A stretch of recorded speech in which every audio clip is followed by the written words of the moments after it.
मित्रांनो, कसे आहात तुम्ही? सर्वांचं पुन्हा एकदा स्वागत आहे केमिस्ट्री शॉर्टच्या या नव्या व्हिडिओ लेक्चरमध्ये.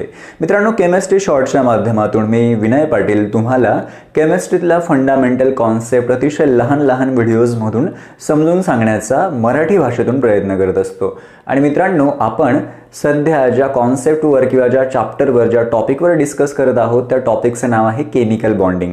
हे क्लास 11च्या Maharashtra state board as well as CBSE दोघं ठिकाणीच्या सिलेबसमध्ये इन्क्लूड केलं गेलेलं चॅप्टर आहे. आणि त्या व्यतिरिक्त इंजिनिअरिंगच्या आणि डिप्लोमाच्या विद्यार्थ्यांना सुद्धा या चॅप्टरला फार जास्त स्कोप आहे.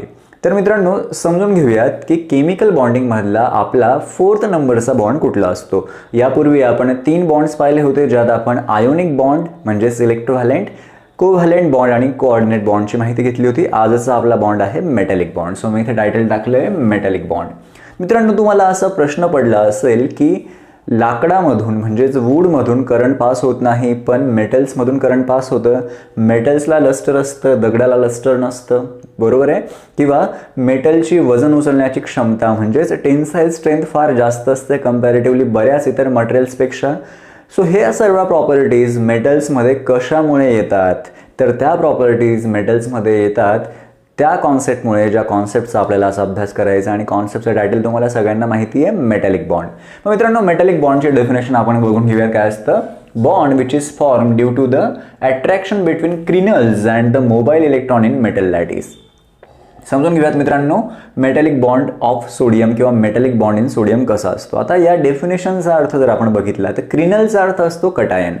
तुम्ही कन्फ्यूज होऊ नका, क्रिनलचा सिम्पली मिनिंग असतं कटायन्स. सो समजा मित्रांनो, आपल्याकडे जर इथे सोडियमचा एक ॲटम आहे, ओके, आणि या सोडियमचा ॲटमचा ॲटॉमिक नंबर 11 असतो. तुम्हाला सगळ्यांना माहिती, याचं इलेक्ट्रॉनिक कॉन्फिगरेशन असेल 281. आता हा अनस्टेबल आहे कारण की याच्या व्हॅलेन्सी शेलमध्ये एक इलेक्ट्रॉन आहे. सो स्टॅबिलिटीसाठी हा एक इलेक्ट्रॉन व्हॅलेन्सी शेलमधला डोनेट करतो आणि त्याचं इलेक्ट्रॉनिक कॉन्फिगरेशन होऊन जातं 28. आणि याने डोनेट केलेला इलेक्ट्रॉन आपण इथे या साईनने दाखवत असतो. आता एक इलेक्ट्रॉन डोनेट केल्यामुळे याच्यामध्ये असलेल्या 11 प्रोटॉनची संख्या तशीच राहिली, पण इलेक्ट्रॉनची संख्या 10 होऊन गेली. 2 + 8 10.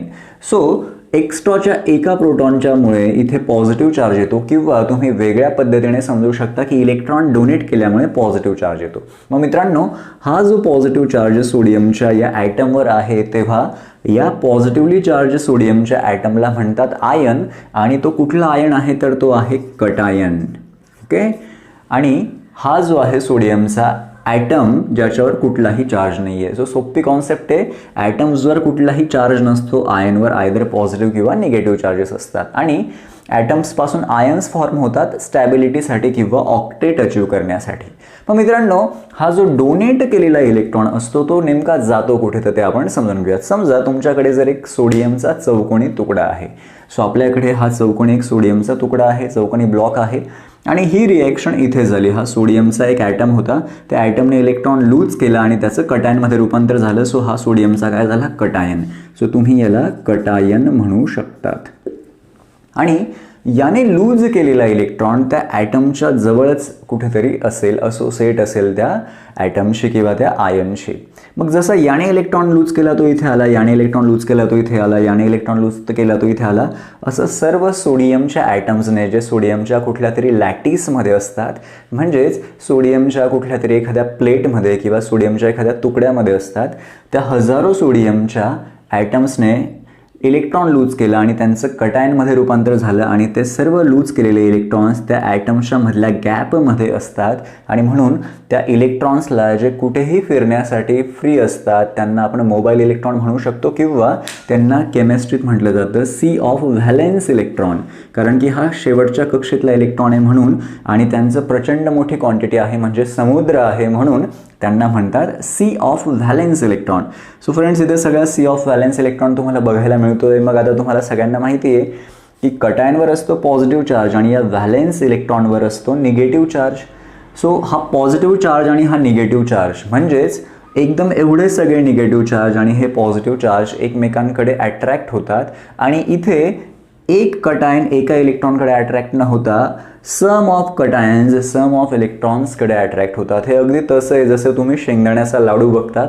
तर मित्रांनो, हा जो कटायन आहे तो आहे तुमचा शेंगदाण्याचा लाडूमधला शेंगदाणा, आणि त्याच्यामध्ये हे जे सी ऑफ इलेक्ट्रॉन्स आहेत, जे त्या सर्व शेंगदाण्यांना धरून ठेवणारा जो तुमचा बाइंडिंग एजंट किंवा मटेरियल असेल, ज्याला तुम्ही कधी गूळ वापराल किंवा कधी साखर वापराल, तर तो गुळाचा किंवा साखरेचा पाक म्हणजे हा बाइंडिंग एजंट आहे. ओके मित्रांनो, सो या प्रकारच्या केमिकल बॉन्डमध्ये तुम्हाला एक ॲटम दुसऱ्या ॲटमशी जोडलेला न दिसता तुम्हाला electrostatic force of attraction between all the kernels of the metal, क्रिनल्सचा अर्थ असतो cations, all the cations of metals and sea of electron यांच्यातलं इलेक्ट्रोस्टॅटिक फोर्स ऑफ अट्रॅक्शन बघायला मिळतं. सो बघा, bond which is form due to the attraction between kernels and the mobile electrons in metal lattice, kernel and mobile electron of metal lattice. ठीक आहे मित्रांनो, मग हा bond एवढा महत्त्वाचा काय? कारण की या बॉन्डमुळेच सर्व प्रकारच्या प्रॉपर्टीज आपल्याला मेटल्समध्ये बघायला मिळतात. जसं की metallic bond present in all metals, सर्व मेटल्समध्ये मेटॅलिक बॉन्ड प्रेझेंट असतात, कारण की मेटलची टेंडन्सी असते इलेक्ट्रॉन लूज करणं.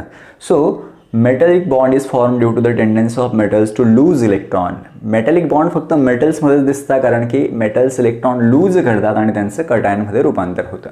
Then all physical properties of metals such as conductivity, luster, malleability, ductility, high tensile strength, high melting point and boiling point is due to the metallic bond. या सर्व मेटलच्या ज्या प्रॉपर्टी असतात मित्रांनो, त्या metallic बॉन्डमुळे असतात, कारण की तुम्हाला माहिती आहे करंट वाहण्यासाठी फ्री इलेक्ट्रॉनची आवश्यकता असते आणि ते फ्री इलेक्ट्रॉन करंट मेटलच्या लॅटिसमध्ये असतात. तुम्हाला माहिती आहे हीट वाहून नेण्यासाठी फ्री इलेक्ट्रॉनची आवश्यकता असते आणि ते फ्री इलेक्ट्रॉन या लॅटिसमध्ये तुम्हाला बघायला मिळत आहेत. किंवा या व्यतिरिक्त हाय टेन्साईल स्ट्रेंथ म्हणजे वजन उचलण्याची क्षमता काय असते जास्त, या सर्व कटायन्सला आणि इलेक्ट्रॉन्सला फोर्स ऑफ अट्रॅक्शनने धरून ठेवलेलं आहे. त्याच्यामुळे जास्तीत जास्त वजनसुद्धा तुम्ही या प्रकारच्या बॉन्ड्समुळे मेटल्समध्ये उचलू शकतात आणि म्हणूनच वेगवेगळ्या प्रकारच्या क्रेन्समध्ये आपण आयर्नच्या तारचा वापर करतो ॲज अन रोप म्हणून. ठीक आहे मित्रांनो, सो या सर्व प्रॉपर्टीज होत्या. आणि शेवटची property, this is a non directional bond. काही बॉन्ड्स हे डायरेक्शनल असतात, काही बॉन्ड्स हे नॉन डायरेक्शनल असतात. सो हे मेटॅलिक बॉन्ड जे असतात ते नॉन डायरेक्शनल असतात. मेटॅलिक बॉन्ड तुमच्या नक्कीच लक्षात आला असेल. आपण इथे चारही प्रकारचे बॉन्ड्स शिकून घेतलेले आहेत.